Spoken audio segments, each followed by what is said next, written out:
Vous allez nous présenter plus précisément, nous décrire en quelques secondes, minutes, vos missions respectives et vos périmètres d'action, puisque tout ça a un peu évolué. Est-ce qu'on connaissait des anciens GCS e-santé, des vocations des chargés de mission ici dans les agences? Ces derniers mois a été, selon les régions, quelque peu transformé. Donc, quelles sont vos missions respectives? Comment vous travaillez l'un avec l'autre, l'autre avec l'un dans les Hauts-de-France? Et vous commencez peut-être, Emmanuel Guilbert? Oui, on m'entend bien, oui.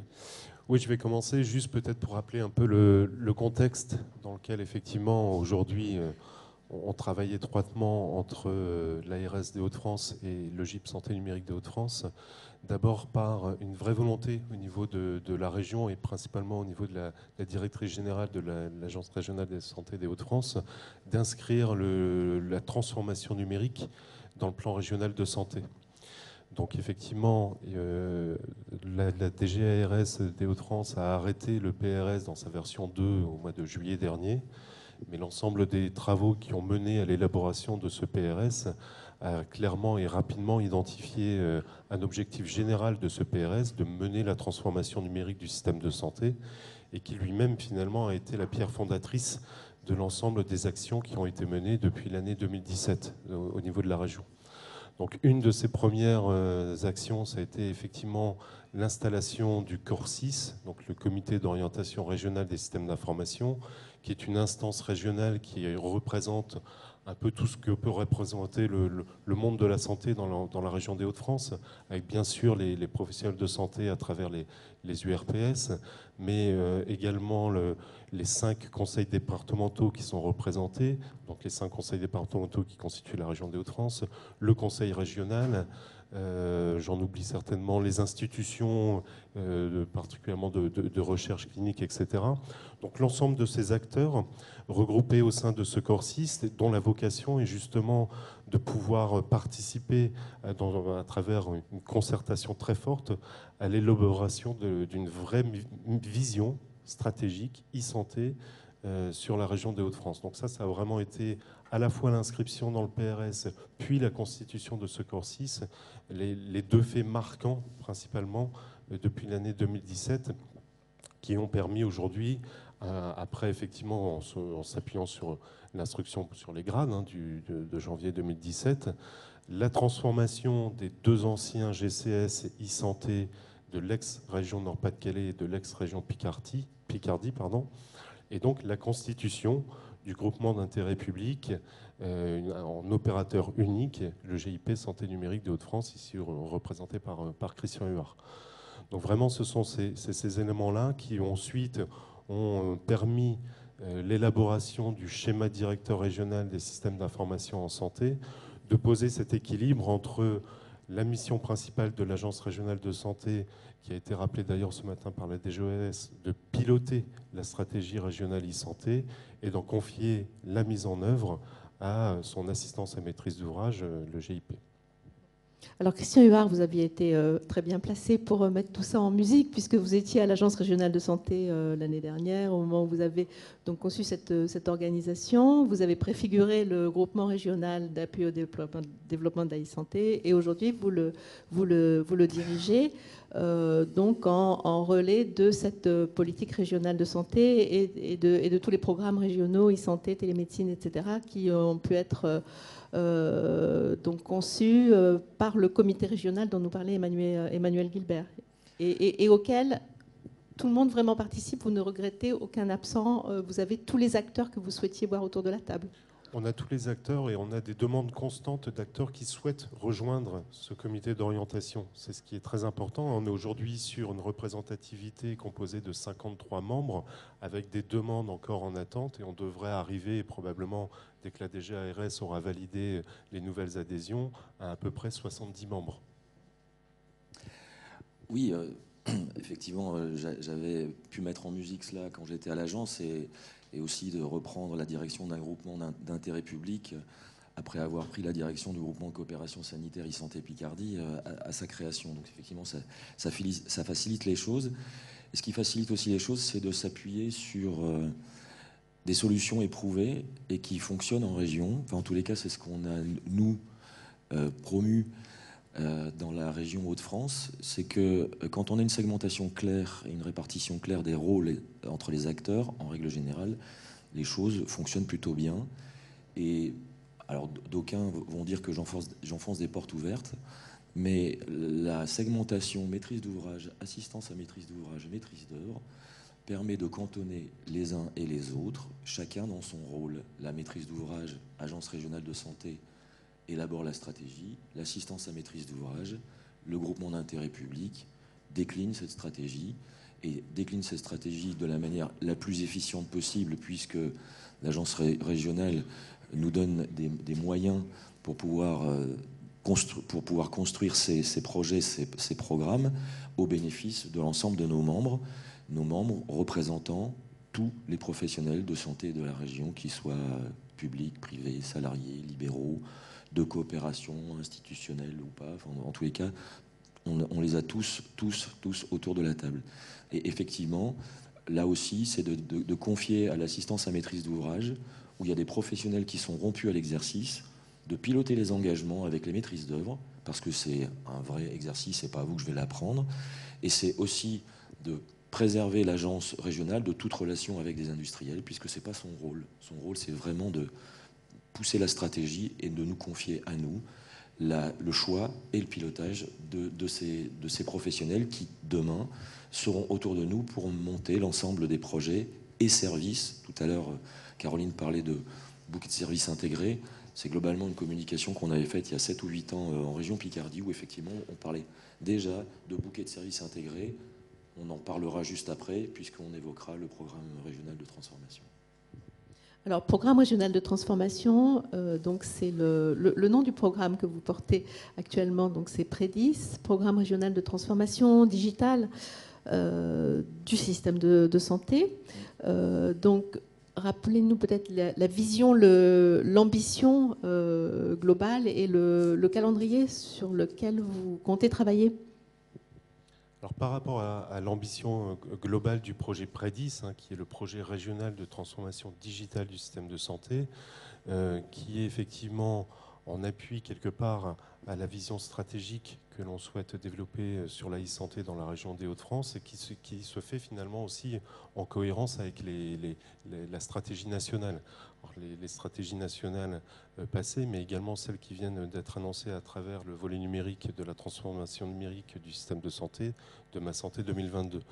Donc, par rapport, effectivement, la vision a été celle, d'abord, et c'est celle qu'a rappelé Christian à l'instant, de l'ensemble des acteurs, puisque cette vision, elle émane principalement du schéma directeur régional des systèmes d'information, pour lequel l'ensemble des professionnels a pu s'exprimer pour identifier un certain nombre de besoins qui ont été collégiés en un certain nombre d'axes stratégiques dans le schéma directeur et eux-mêmes déclinés en services à mettre en œuvre pour les 5 prochaines années.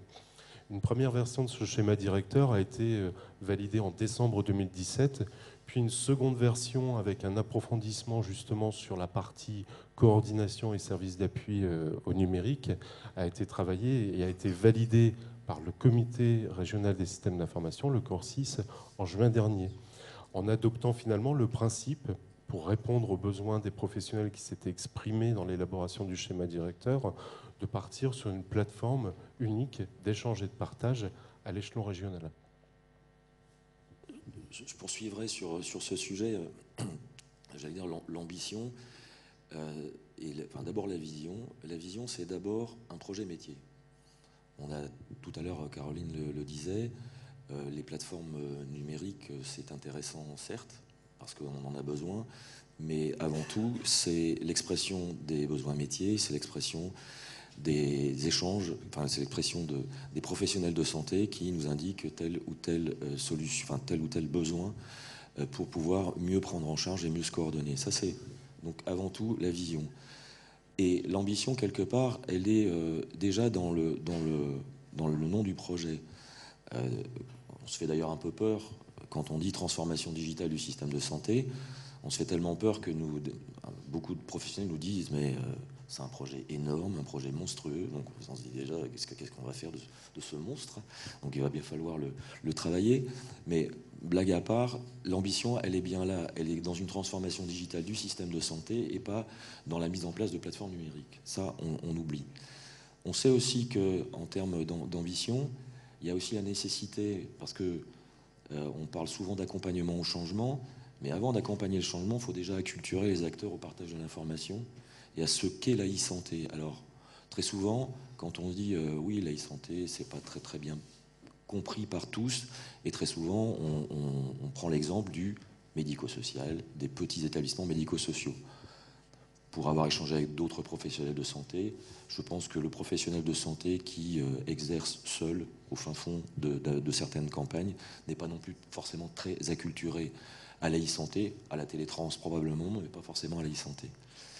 Et il y a une chose qui à mon avis, est fondamentale dans notre approche. Enfin, c'est quelque chose que je sers régulièrement pour celles et ceux qui m'ont déjà entendu causer. Le projet, c'est avant tout la nécessité de déployer un continuum numérique dans la région. Très souvent, on parle des ruptures de parcours, de prise en charge. Il ne faut pas non plus qu'on ait des ruptures de parcours au niveau du numérique. Donc ce continuum, il faut qu'il soit posé, il faut qu'il soit utilisé, il faut qu'il soit utilisable. On parle d'acculturation des acteurs, mais c'est aussi, on va commencer tout en bas par les tuyaux, par effectivement ensuite les outils, les bécanes et les outils. Il faut tout, bien sûr. Mais quoi qu'il en soit, le continuum, il passe par ça. Et on ne peut pas simplement de dire, on va faire un projet métier. Super. Dans un établissement, c'est peut-être un peu plus simple. J'ai dit plus simple, moins difficile. Parce que effectivement, on est dans un espace dans lequel on peut maîtriser les technologies. Quand on est à l'échelle d'une région, c'est quand même notre cas, à l'échelle d'une région, les tuyaux, il y a des zones blanches. Et il va bien falloir le travailler. Et il n'est pas question, à nouveau, dans un projet numérique, de recréer une disparité numérique. Une forme de disparité autour du numérique. Il faut évidemment que tous les professionnels, même si ils sont le plus loin possible, professionnels et patients et aidants, que tous ces professionnels puissent aussi avoir accès à ce programme. Donc l'ambition, c'est bien d'apporter à l'ensemble des professionnels aidants et patients un outil qui permette une meilleure prise en charge. Alors vous avez un calendrier à 2 ans, à 5 ans, à 10 ans. Donc on a vu l'ambition donc à long terme. À 2 ans, vous travaillez sur quoi essentiellement? Sur la coordination. Vous m'avez dit vouloir éviter la terminologie relation ville-hôpital, mais vous voulez quand même faire de la mise en relation entre les professionnels. Ben oui, parce que quand on parle de ville-hôpital, c'est assez stigmatisant et voire même un peu réducteur. On a plutôt tendance à parler d'interrelation entre les professionnels. Déjà, ville-établissement, c'est mieux. Parce que quand on parle d'établissement, c'est aussi du sanitaire et du médico-social. Et c'est aussi une extension, puisque nous avons des représentants de la FEAP, nous avons des représentants de la FHP qui sont dans un programme comme celui-là. Et un programme comme celui-là, vous ne serez pas surpris d'apprendre que les équilibres sont précaires. Puisque, évidemment, on est dans un programme dans lequel tout le monde a envie de travailler avec tout le monde, jusqu'à la préservation de ses propres intérêts.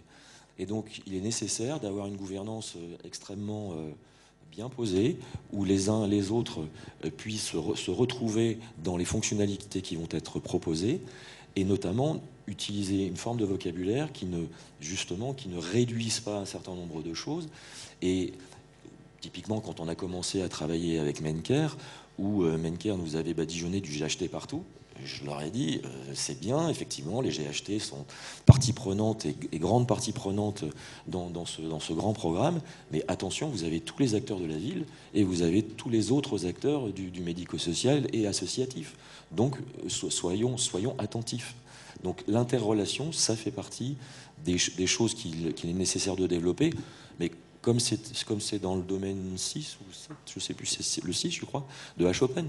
Donc on voit bien que on va travailler, on va outiller et on va être en complémentarité de ce qui va être déployé par les établissements dans le cadre des programmes nationaux. Donc oui, on essaye de travailler rapidement sur la coordination. Oui, on essaye de travailler sur l'interrelation entre la ville et les établissements, voire entre la ville et la ville, parce qu'on ne peut pas dire que tout est fluide sur la ville. Et puis aussi un grand sujet, ça a été un des sujets portés conjointement, on va dire, agence GIP, c'est la volonté de mettre en place, on parlait de bouquet de services, un service régional de télémédecine. C'est-à-dire que la vocation, c'est de pouvoir avoir un seul outil, quel que soit l'effecteur, quel que soit le demandeur. Je prends toujours l'exemple de l'EHPAD, qui a besoin de médecine générale, qui a besoin de médecine de spécialité hospitalière ou médecine de spécialité de ville. Ça veut donc dire que si on n'a pas une démarche d'urbanisation en matière de services de télémédecine, on a autant d'outils qu'on a d'effecteurs. Pour un demandeur, c'est absolument insupportable. Et je ne parle pas des professionnels de santé qui se rendent à domicile et qui ont aujourd'hui un smartphone qui est une tablette d'application pour les prestataires de services à domicile, parce qu'on a X applications qui ont été déployées. Donc ça aussi, ça fait partie des choses sur lesquelles sur lesquelles nous nous sommes mis en priorité. Chacun prend sa stratégie. Il y a certaines régions qui ont considéré qu'on laissait faire et c'était des offres commerciales ou des offres émanant de professionnels de santé qui allaient déposer chacune leur solution. Nous, on a pris, sans pour autant être directif, mais plutôt une volonté de donner de la cohésion au niveau de la région, en mettant les acteurs autour de la table et en se mettant d'accord sur la nécessité de mettre en place une solution unique. Oui, parce que vous avez déjà un existant des solutions, effectivement, que ce soit en télémédecine ou dans d'autres domaines. Donc vous partez d'un existant et pas de la feuille blanche. Comment vous voyez les choses ? Oui, il y a des expériences qui ont été menées dans les deux anciennes régions, ex-Nord-Pas-de-Calais, ex-Picardie, à la fois sur de la télémédecine, à la fois sur des systèmes d'information de santé partagés, sur effectivement les plans nationaux, notamment à travers le PAERPA aussi. Donc il y a des choses qui ont été menées et justement ce qui est intéressant aujourd'hui, c'est de se dire qu'on ne souhaite pas non plus reproduire ce qui a été fait par le passé, à savoir de partir sur une pluralité des dispositifs, une hétérogénéité des différents systèmes mis en place, avec des solutions qui sont finalement, qui s'adressent qui sont très populationnelles, à la fois en termes de prise en charge, mais aussi en termes d'effecteurs par rapport à une prise en charge. Et donc l'idée aujourd'hui, et c'est pour ça que d'une certaine manière, le positionnement de l'agence vis-à-vis de l'ensemble des acteurs qui se mettent autour de la table est extrêmement important, puisque le besoin est partagé. Maintenant, effectivement, il faut le mettre en œuvre et que chacun, comme le disait Christian, puisse avoir son espace un petit peu de liberté dans sa façon de travailler et de prise en charge, avec l'ambition qui est celle que l'on a décrite, c'est-à-dire d'éviter la rupture et donc dans les prises en charge, de mettre en place des services qui soient disponibles pour l'ensemble des professionnels. Et le rôle de l'agence est extrêmement important finalement, puisque au-delà des conditions et de ce qu'on a souvent, on a l'habitude de répéter en région, de dire il y a cet alignement de planètes qui fait qu'aujourd'hui, on arrive à mettre autour de la table l'ensemble des représentants de la FHP, de la FHF, les URPS, et que tout le monde regarde dans la même direction.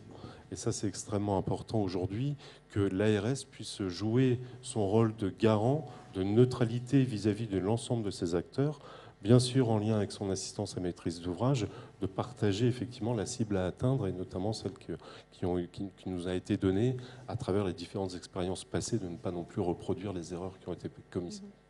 Vous diriez que l'existence d'une stratégie nationale et d'une volonté politique marquée réaffirmée récemment aide au portage politique en région ? Bien sûr, évidemment. Une partie, entre guillemets, de la stratégie santé qui a été mise en place est venue à la fois en cohérence, en complémentarité et en déclinaison, effectivement, de la stratégie posée par le national. Il a été évoqué tout à l'heure le rapport qui a amené dans certaines de ses conclusions à l'élaboration du Valet numérique de ma santé 2022. Nous nous retrouvons parfaitement, nous, en région, avec effectivement un partage de ces objectifs. Donc finalement, la déclinaison stratégique à l'échelon régional vient en complémentarité de ces différents, celle de la stratégie nationale.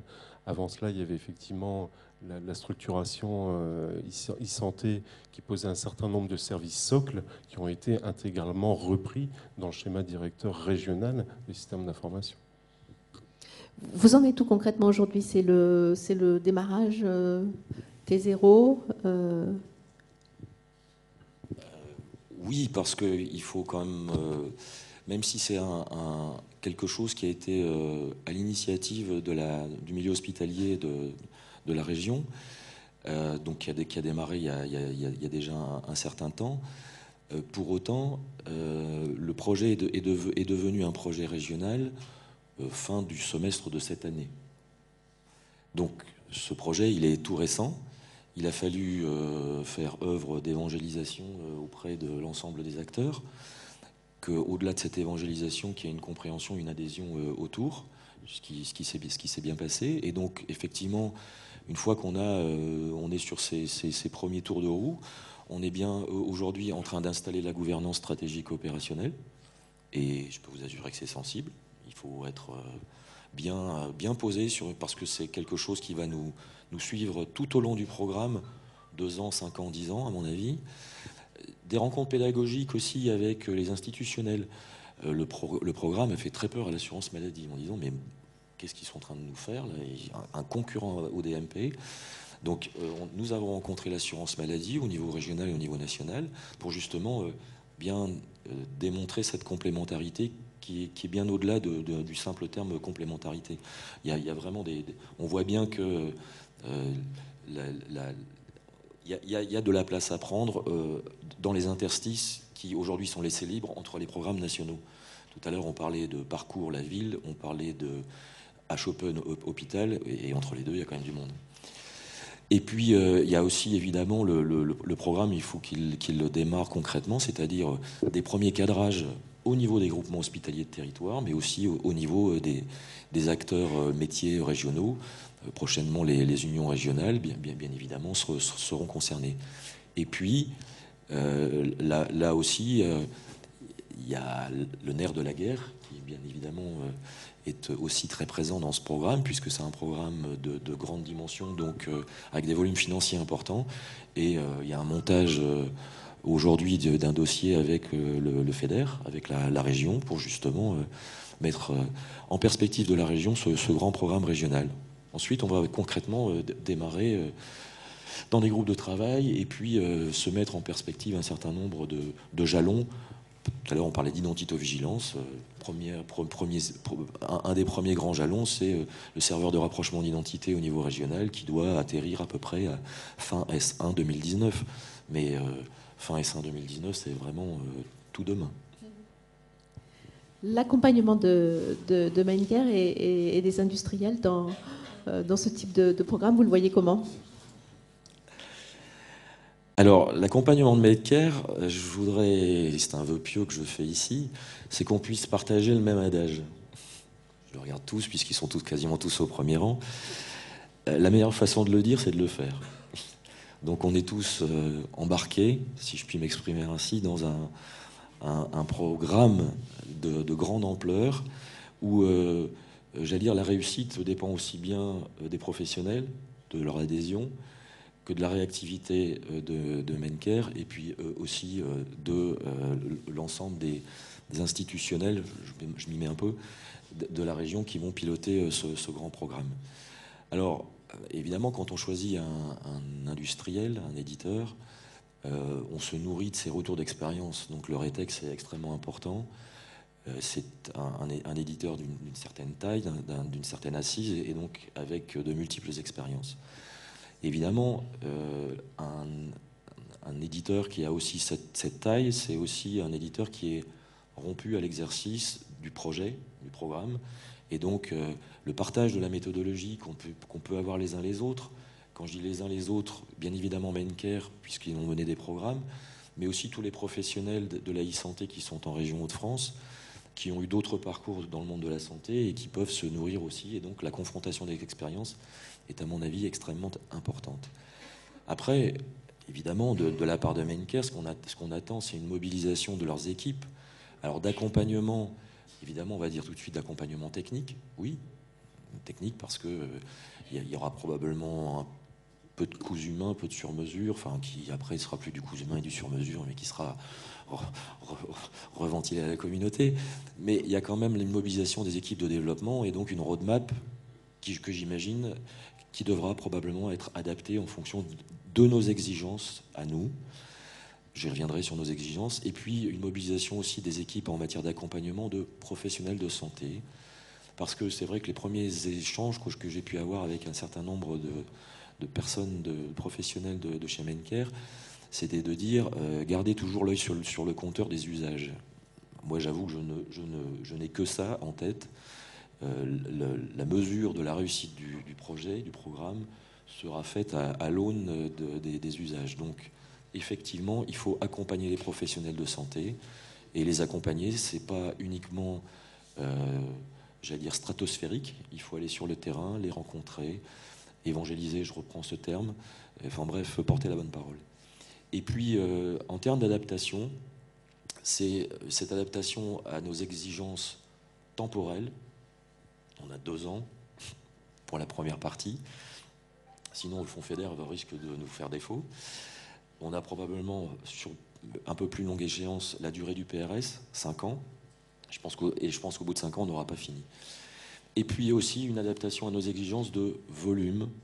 La région Hauts-de-France, c'est 6 millions d'habitants, c'est plus de 6 millions d'habitants. Donc forcément, on va se retrouver confronté peut-être à des limites de fonctionnement d'un certain nombre de composants, mais en tous les cas, la nécessité d'avoir un accompagnement aussi bien dans le build, je vais redire des gros mots, que dans le run. Parce que ça aussi, c'est un vrai sujet, c'est qu'on peut parler de n'importe quel programme. Le programme, c'est du projet. Mais le projet n'existe que parce qu'après, il y a du service. Et donc là, on est en train de s'arracher pour monter un projet. Et en même temps, il va falloir construire le run H24, parce que c'est ce qu'on nous a demandé. Et donc, il va falloir qu'on puisse renseigner, qu'on puisse sortir de la mouise à je ne sais pas quelle heure de la nuit ou de la journée ou du week-end. Quand un service sera planté, il faudra bien qu'on le mette en place. Et d'où la nécessité probablement de travailler et y réfléchir sur la mise en place d'astreintes communes, Mencare, GIP, Mencare, GIP, voire des professionnels référents. Enfin, on voit bien que on est au-delà du projet, on est dans le projet, mais on est déjà en train de mettre un doigt, et j'espère bientôt le bras, dans le service. Merci, merci beaucoup pour ces éléments d'information. On sent bien que vous avez la pression, que vous mettez la pression sur vos partenaires, mais c'est une ambition à considérer avec toute son importance. Vous avez rappelé le volume 6 millions d'habitants, c'est dans le nord de l'Europe. Certains pays qui font cette taille ont réussi ou continuent à espérer réussir sur la transformation digitale de leur système de santé. Donc, on vous souhaite bon démarrage, bonne continuation. Vous avez peut-être des précisions à demander à nos interlocuteurs sur le plan technologique de certains choix ou de certaines attentes qu'ils peuvent avoir à ce stade du projet. Sinon, on va enchaîner. Donc, je les remercie. Si, il y a une... Oui, ok, allez-y. Oui, bonjour. Olivier Angot, donc directeur du GCS Normandie Santé. J'avais une petite question. Alors, elle était plutôt pour la DGOS, mais je crois qu'elle s'est absentée, donc je vais la poser à l'Agence régionale de santé des Hauts-de-France. Vous nous avez dit qu'il y avait bien une logique, une déclinaison de la stratégie nationale et que vous avez repris dans les grands axes au niveau du Corsis. Là, je trouve que votre projet, ça fait le décloisonnement entre Open et e-parcours. Au niveau national, le retour, comment ils ont appréhendé cette partie-là? C'est pas facile comme question. Hein. Il y a des endroits où on a du mal. Donc. Alors, je ne vais évidemment pas m'exprimer à la place de la DGOS, hein, mais effectivement, on sait que de par les éléments qui viennent d'être rappelés, troisième plus grande région de France, 6 millions d'habitants, avec un projet qui a cette ambition, on est quand même regardé, pour ne pas dire attendu. Donc effectivement, je pense que maintenant, ce qui sera intéressant, c'est de partager aussi, nous, le retour d'expérience que l'on pourra faire et de le mettre à profit et à disponibilité au niveau du national. Je compléterai, Olivier, au-delà du décloisonnement que tu évoques. Il a fallu effectivement rassurer le national en disant on ne fait pas un deuxième DMP, on ne fait pas une deuxième MSS, enfin bref, ce genre de choses. Donc on a bien travaillé le discours, enfin, au-delà du discours aussi le périmètre en matière de complémentarité. Et comme je disais tout à l'heure, la complémentarité, c'est pas uniquement une vue de l'esprit. Il y a des informations au long cours qui seront dans le DMP, qui seront toujours dans le DMP. Il y a des informations au quotidien sur le soin au quotidien qui ne seront pas dans le DMP. Il y a des informations qui sont infrarégionales et qui resteront infrarégionales. Par contre, on a une population limitrophe avec d'autres régions, notamment Grand Est et notamment Île-de-France. Et bien évidemment, des soins prodigués en région Hauts-de-France avec un patient qui ensuite va migrer sur Reims ou Cergy-Pontoise, évidemment, il faut que son DMP continue à être alimenté. Donc, quand je parlais du continuum numérique, on s'est attaché à ce qui est continuum numérique dans notre région, mais on s'attache aussi au continuum numérique au travers de l'interopérabilité. L'interopérabilité, ça fait partie de l'ADN du programme.